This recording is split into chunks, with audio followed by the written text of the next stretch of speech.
আজকের এই ক্লাসে WBSSC গ্রুপ সি এবং গ্রুপ ডি পরীক্ষার জন্য প্রাচীন ভারতের ইতিহাস থেকে সেরা ২০০টি প্রশ্ন উত্তর আলোচনা করব। দেখো, আমি তোমাদের অলরেডি পার্ট 1 এর একটা ক্লাস দিয়েছি। সেখানে আমি ১ থেকে ১০০টা প্রশ্ন আলোচনা করেছি, অর্থাৎ প্রথম ১০০টা প্রশ্ন আলোচনা করেছি। আজকে দ্বিতীয় পার্ট অর্থাৎ ১০১ থেকে ২০০ পর্যন্ত প্রশ্ন আজকে আলোচনা করব। আমি দুটো পার্টে রেখেছি যাতে তোমাদের প্রথম পার্টটা তোমরা পড়ে সেটাকে রিভিশন দিয়ে দ্বিতীয় পার্টটা দেখো। পরিষ্কার? আমি কিন্তু এভাবেই তোমাদের মধ্য ভারতের ইতিহাস থেকে ২৫০টা এবং তোমাদের প্রাচীন বলছি আধুনিক ভারতের ইতিহাস থেকে ৩০০টা প্রশ্ন দেব এভাবেই। আর এগুলো কিন্তু ওয়ান লাইনার প্রশ্ন হবে। দেখো, একভাবে আমি যদি অপশান দিয়ে দিই এবং অপশান বলি, তারপরে উত্তর বলি কিছুক্ষণ দাঁড়িয়ে, তাহলে কিন্তু ক্লাসগুলো অনেকটা বড় হয়ে যাবে। সেগুলো কিন্তু তোমাদের টাইমটা অনেকটা নেবে। আমি ওয়ান লাইনার হিসেবে আলোচনা করছি। আমি ফটাফট আলোচনা করব। এটাতে তোমাদের কুইক একটা রিভিশন হয়ে যাবে। অর্থাৎ তোমাদের যাদের প্রাচীন ভারতের ইতিহাসটা পড়া হয়ে গেছে, তোমরা যদি ক্লাসটা একবার দেখে নাও, দুটো ক্লাস, তাহলে কিন্তু তোমাদের প্রচুর প্রশ্ন রিভিশন হয়ে যাবে এবং অনেক প্রশ্ন হয়তো তোমরা জানো না, সেগুলোও কিন্তু তোমাদের জানা হয়ে যাবে। ঠিক আছে? তো আর কিন্তু অন্যান্য সাবজেক্ট যেমন পলিটি, তারপরে জিওগ্রাফি, এখান থেকেও কিন্তু আমি সেরা ৩০০টি ৪০০টি প্রশ্ন কিন্তু এভাবেই আলোচনা করে দেবো। স্ট্যাটিক জিকে থেকেও দেবো।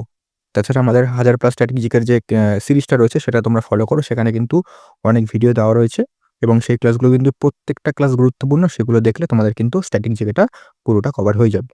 ঠিক আছে? আর তোমাদের আমি মক টেস্ট নিচ্ছি। মক টেস্টগুলোও কিন্তু অবশ্যই দেখো। সেই মক টেস্টগুলো দেখলেও তোমাদের কিন্তু অনেকটাই পরীক্ষার আগে রিভিশন হবে। তো শুরু করছি আজকের ক্লাস। আর এই যে পিডিএফটা তোমরা কি করে পাবে, তার জন্য সম্পূর্ণ ক্লাসটা করো। তাহলেই বুঝতে পারবে পিডিএফটা বিনামূল্যে তোমরা কি করে সংগ্রহ করতে পারবে। তো যাই হোক, শুরু করছি আজকের ক্লাস। দেখো, আমরা যখন প্রথম ক্লাসের পর থেকে এগোবো। দেখে নিই আমরা। দেখো, দেখো প্রথম প্রশ্ন কি বলছে? বিক্রমাদিত্য উপাধি কে নিয়েছিলেন? উত্তর, দ্বিতীয় চন্দ্রগুপ্ত। প্রশ্ন নম্বর ১০২, তক্ষশিলা বিশ্ববিদ্যালয় বর্তমান কোথায়? উত্তর হবে পাকিস্তানে। প্রশ্ন নম্বর ১০৩, চরক কে ছিলেন? উত্তর হবে কনিষ্কের চিকিৎসক। ১০৪, সুশ্রুত কে ছিলেন? উত্তর হবে শল্য চিকিৎসক।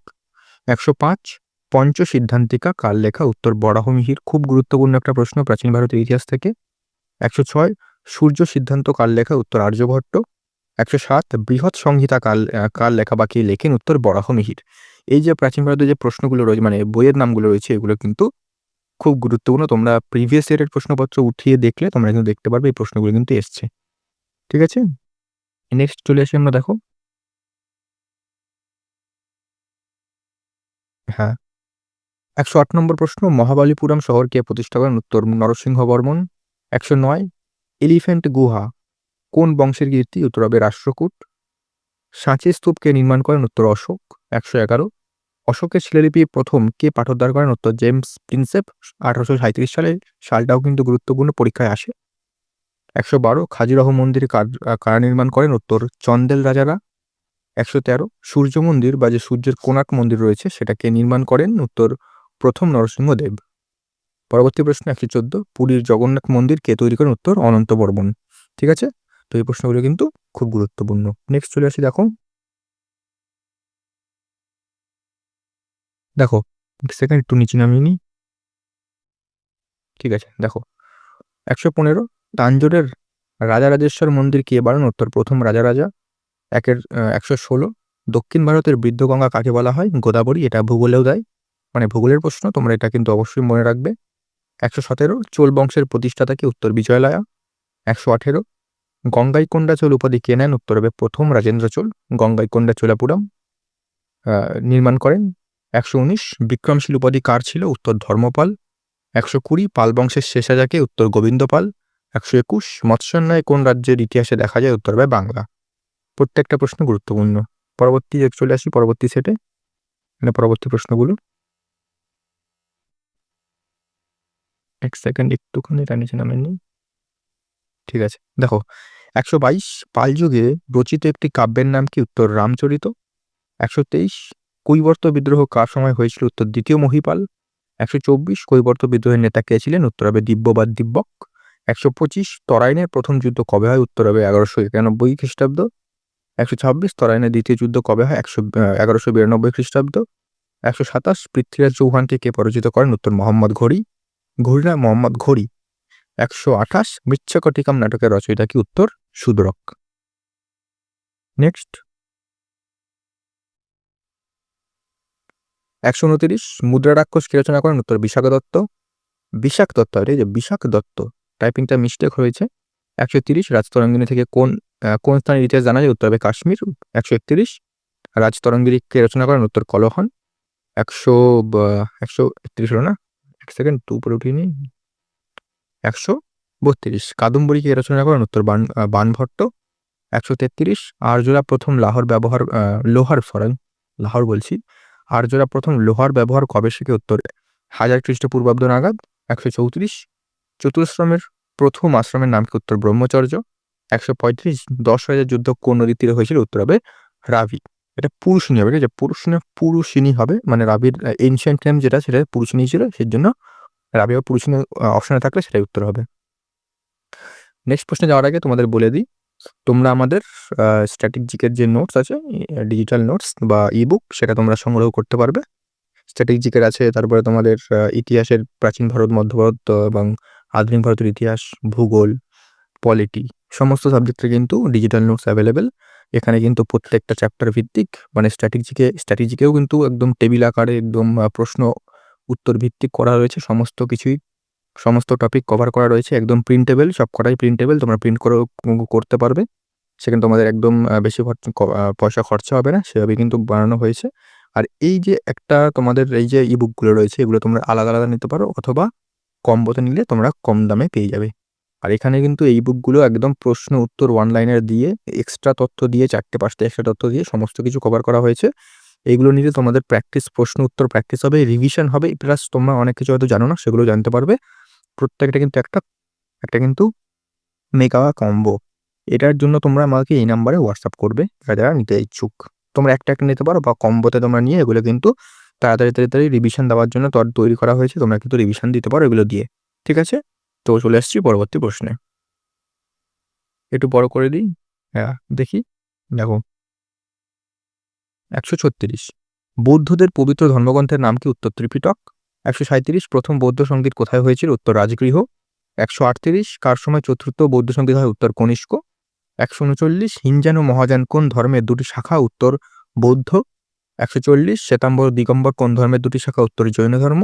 141 জৈনদের পবিত্র ধর্মগ্রন্থের ভাষা কি ছিল? উত্তর প্রাকৃত। 142 বুদ্ধগয়া কোন, এটা বোধগয়া কোন নদীর তীরে অবস্থিত? উত্তর হবে নিরঞ্জনা। এটা কিন্তু দেখবে।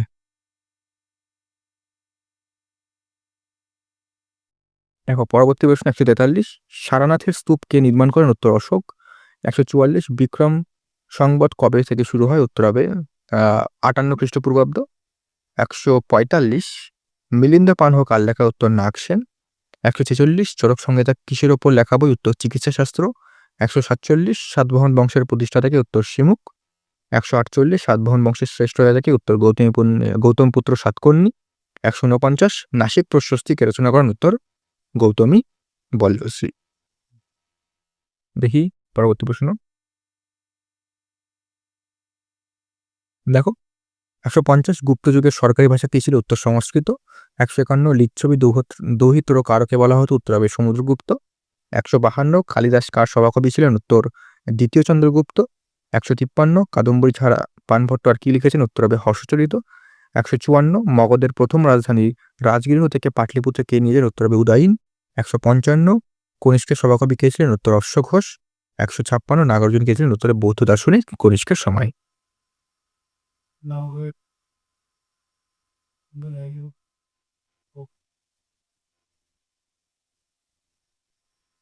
তারপরে একটুখানি বড় ছোট্ট, হ্যাঁ এবার দেখো 157 পাণ্ড্য রাজবংশের রাজধানী কোথায় ছিল? উত্তর মাদুরাই।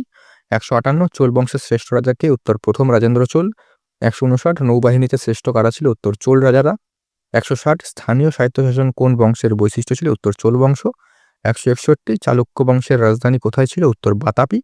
162 কিরাতা জুনিয়র এটা কার লেখা? উত্তর ভারবী, ঠিক আছে? কিরাতার জুনিয়ম হচ্ছে ভারবীর লেখা। 163 পল্লব বংশের শেষ রাজা কে ছিল? পল্লব বংশের শেষ রাজাকে? উত্তর অপরাজিত বর্মন, ঠিক আছে? এগুলো কিন্তু গুরুত্বপূর্ণ। নেক্সট দেখে নিই আমরা, দেখো 164 কাঞ্চির কৈলাসনাথ মন্দির কে বানান? উত্তর দ্বিতীয় নরসিংহ বর্মন। 165 দশকুমার চরিত কার লেখা? দণ্ডী। 166 রাষ্ট্রকূটদের রাজধানী কোথায় ছিল? উত্তর মান্যক্ষেত। 167 পারস্যদূত আব্দুল রাজাক কার সময় ভারতে আসেন? উত্তর বিজয়নগরের দ্বিতীয় দেবরায়। 168 পাল বংশের রাজধানী কোথায় ছিল? উত্তর মুঙ্গের। 169 অতীশ দীপঙ্কর কোন বিশ্ববিদ্যালয়ের প্রধান ছিলেন? উত্তর বিক্রমশিলা। 170 সেন বংশের প্রকৃত প্রতিষ্ঠাতা কে? উত্তর বিজয় সেন।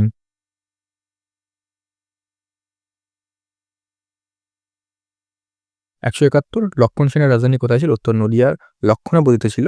172 পবনদূত কাব্যের লেখক ধৈ কার সভাকবি ছিলেন? উত্তর লক্ষণ সেন। 173 বিক্রমাঙ্ক দেব চরিত কে রচনা করেন? উত্তর বিলহন। 174 কামসূত্র কে রচনা করেন? উত্তর বাৎসায়ন। 175 শাকার তলোয়ারের বলা হতো কাকে? উত্তর হবে শশাঙ্ককে। শাকার তলোয়ার বলা হতো কাকে? উত্তর শশাঙ্ককে। ঠিক আছে, এখানে ঠিক আছে। তারপরে 176 নালন্দা বিশ্ববিদ্যালয় কে ধ্বংস করেন? উত্তর বাতাপি বখতিয়ার খলজি। এখানে কিন্তু ওই যে আলাউদ্দিন খলজি কিন্তু নয়, আলাউদ্দিন খলজি বা জালালউদ্দিন খলজি সেখানে কিন্তু নয় এরা। বখতিয়ার খলজি কিন্তু আলাদা, এটা কিন্তু মনে রাখতে হবে। ঠিক আছে, খলজি বখতিয়ার খলজি কিন্তু আলাদা, যিনি নালন্দা বিশ্ববিদ্যালয় ধ্বংস করেন। ঠিক আছে। 177 প্রাচীন ভারতের স্বর্ণযুগ বলা হয় কোন যুগকে? এটা হচ্ছে গুপ্ত যুগ। এটা কিন্তু খুব গুরুত্বপূর্ণ। নেক্সট প্রশ্নে চলে আসি, দেখি। 178 মহেঞ্জোদারো বর্তমানে কোন দেশে অবস্থিত? উত্তর পাকিস্তান সিন্ধু প্রদেশ। 179 সিন্ধু সভ্যতার মানুষ কিসের পূজা করত? উত্তর পশুপতি শিব ও মাতৃমূর্তি। 180 বেদাঙ্গ কয়টি? 6টি। 181 সবারও সমিতি কোন যুগের রাজনৈতিক প্রতিষ্ঠান? উত্তর বৈদিক যুগ। 182 বৈদিক যুগের গ্রামের প্রধানকে কি বলা হতো? উত্তর হবে গ্রামণী। 183 গুরু নানক কোথায় জন্ম নেন? উত্তর হবে তালওয়ান্ডি গ্রামে। 184 জৈন ধর্মের আদি নাম কি ছিল? উত্তর হবে নির্গ্রন্থ। একদম আমরা শেষের পথে আছি, দেখিনি। 185 মহাবীরের পত্নীর নাম কি ছিল? উত্তর হবে যশোদা। বুদ্ধদেবের পত্নীর নাম কি ছিল? উত্তর হবে যশোধরা। 187 সিদ্ধার্থ কার বাল্য নাম ছিল? উত্তর গৌতম বুদ্ধ। 188 জৈনদের শেষ বা 24তম তীর্থঙ্করকে? উত্তর মহাবীর। 189 চন্দ্রগুপ্ত মৌর্যের জীবনের শেষ ভাগে কোন ধর্ম নেন? উত্তর জৈন ধর্ম। 190 সাঁচি স্তূপ ভারতের কোন রাজ্যে অবস্থিত? উত্তর মধ্যপ্রদেশ। 191 কনিষ্ক কোন বৌদ্ধ মাতালম্বী ছিলেন? উত্তর হবে মহাযান। একদম আমরা শেষ চলে এসেছি, দেখিনি আমরা। দেখো 192 প্রথম বৌদ্ধ মহাসম্মেলন কার আমলে হয়? উত্তর অজাতশত্রু। 193 নন্দবংশের প্রতিষ্ঠাতাকে? উত্তর মহাপদ্মনন্দ। 194 নন্দবংশের শেষ রাজাকে? উত্তর ধননন্দ। 195 কলিঙ্গ রাজা খারবেল কোন রাজবংশের ছিলেন? উত্তর চেদি বংশ। 196 হাতিগুফা শিলালিপি থেকে কার কথা জানা যায়? উত্তর খারবেল। 197 ফাহিয়েন 15 বছর বয়সে 15 বছর ভারত থেকে কোন বই লেখেন? উত্তর হবে ফো ইউকি। 198 ইউয়েনসাং রচিত ভ্রমণ কাহিনীর নাম কি? উত্তর হবে সি ইউকি। এ দুটো মনে রাখবে, দুটো কিন্তু খুব গুরুত্বপূর্ণ। 199 নালন্দার প্রধান কে ছিলেন যখন ইউয়েনসাং সেখানে ছিলেন? উত্তর শিলভদ্র। এবং শেষ প্রশ্ন 200 গুপ্তাব্দ বা গুপ্তাব্দ কে প্রচলন করে? উত্তর প্রথম চন্দ্রগুপ্ত 319 থেকে 320 খ্রিস্টাব্দ। তো এই ছিল আমাদের সম্পূর্ণ 200টা প্রাচীন ভারত ইতিহাস থেকে ওয়ান লাইনার গুরুত্বপূর্ণ প্রশ্ন। আর তোমাদের বলবো আমি কিন্তু, যাদের একটু পিছিয়ে পড়া পরীক্ষার্থীরা আছে অবশ্যই কিন্তু এখনই এই কটা তোমরা নিয়ে সমস্ত কিছু রিভিশন দেওয়া শুরু করে দাও। এগুলো নিয়ে রিভিশন দিলে তোমাদের কিন্তু প্রশ্ন উত্তর প্র্যাকটিস হবে, অনেক তথ্য জানতে পারবে, প্লাস তোমাদের কিন্তু রিভিশনও হয়ে যাবে। তো এগুলো নেওয়ার জন্য তোমরা আমাকে এই নাম্বারে অবশ্যই মেসেজ করতে পারো। অনেকে নিয়েছে এবং অনেকে কিন্তু পজিটিভ রিভিউ দিয়েছে। তো এগুলো কিন্তু তোমরা অবশ্যই সংগ্রহ করে এখন থেকে রিভিশন দাও। আর আমাদের 1000+ স্ট্র্যাটেজিকের ক্লাসগুলো দেখো, তার লিঙ্ক ডেসক্রিপশনে পেয়ে যাবে সেই প্লেলিস্টের। বা তোমাদের আমি চ্যাপ্টার ভিত্তিক ক্লাসগুলো করিয়েছি বিভিন্ন সাবজেক্টে, তো সেগুলোও কিন্তু পেয়ে যাবে। আর আমি এভাবেই তোমাদের যেমন বললাম মধ্য ভারত আধুনিক ভারত থেকেও গুরুত্বপূর্ণ ওয়ান লাইনার দেবো। আর ক্লাসটা কেমন লাগলো অবশ্যই নিচে কমেন্ট করে জানাও।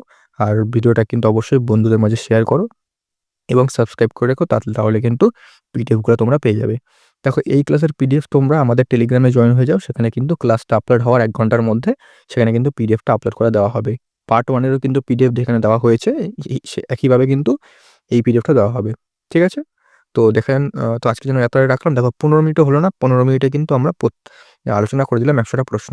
আমি যদি অপশন নিয়ে আসতাম তাহলে কিন্তু অনেকটা দেরি লাগতো, বলতাম তারপর অপশন বলতাম আবার দাঁড়াতাম, তাহলে কিন্তু 30 মিনিট 1 ঘন্টা কিন্তু হয়ে যেত। তোমরা অন্যান্য চ্যানেল দেখতে পারো 1 ঘন্টা 1.5 ঘন্টায় কিন্তু 100টা প্রশ্ন করায়, সেক্ষেত্রে তোমাদের টাইমটা ওয়েস্ট হয়। আমি একবারে ফটাফট বলে দিলাম, তোমাদের রিভিশনও হয়ে গেল, অনেক কিছু জানতেও পারলে। ক্লিয়ার? আর তোমরা যদি ডিটেলসে ভিডিও দেখতে চাও আমি কিন্তু অধ্যায় ভিত্তিক আলোচনা করে দিয়েছি, তোমরা সেগুলো দেখে নিতে পারো। ঠিক আছে, তো দেখা হচ্ছে পরবর্তী ক্লাসে।